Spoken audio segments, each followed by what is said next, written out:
পুরান ঢাকা থেকে বকশীবাজার পায়ে হেঁটে ৭ কিলোমিটার পথ। পরিবারের ৫ সদস্যের ৩ বেলার খাবার জোগাতে ৭০ বছর বয়সী আব্দুস সাত্তারকে পাড়ি দিতে হয় এতটা পথ। নিজের জীবনে সৌন্দর্যের কোনো ছোঁয়া না থাকলেও কাঁচি চিরুনি হাতে নেমে যান অন্যকে সুন্দর করতে। ৮৮-র বন্যায় বরিশালের ঠিকানা হারিয়ে অনেকটা উদ্বাস্তুর মতোই রাজধানীতে এসে আশ্রয় নেন আব্দুস সাত্তার। অল্প পুঁজি নিয়ে কৃষক সাত্তার হয়ে যান নরসুন্দর। কেসি কিনলাম, চিরুনি কিনলাম, ব্রাশ কিনলাম, আয়না কিনলাম, তারপর টুকটাক ওই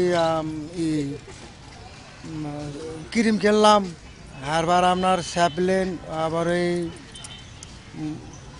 নাক মধ্যে একটা ছোটো টোন্ডা যাবে, এইটা কিনলাম হয়তো 70 টাকা আছে মোট। কাস্টমার ৮-১০ জন ২৭ জন এরকম হয়। এলাকার নিম্ন আয়ের মানুষের কাছে সাত্তারের বেশ নামডাক, কারণ মাত্র ১৫ টাকায় চুল আর ১০ টাকায় দাড়ি বেশ ভালোই ছেটে দেন তিনি। নামাজ পড়ি বাবা, সেই জন্য একটু পরিষ্কার থাকার দরকার।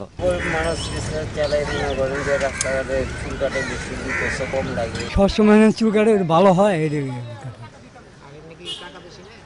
না টাকা বেশি না। অন্যদের পরিপাটি করে তোলার কাজটি করলেও নিত্যপণ্যের কষাঘাতে এলোমেলো এদের জীবন। তার উপর আকাশ কেঁদে উঠলে বন্ধ হয়ে যায় রোজগার।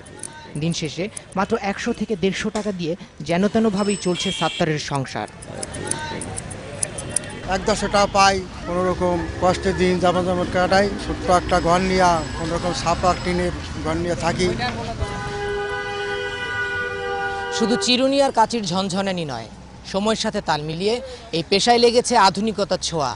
পরিবর্তন হয়েছে অনেকের ভাগ্যের, কিন্তু আব্দুস সাত্তারের মতো ফুটপাতের নরসুন্দরদের ভাগ্য বদলায় না তাদের যাপিত জীবনের সেই একই দিনলিপি। দীপন দেওয়ান, বাংলা ভিশন, ঢাকা।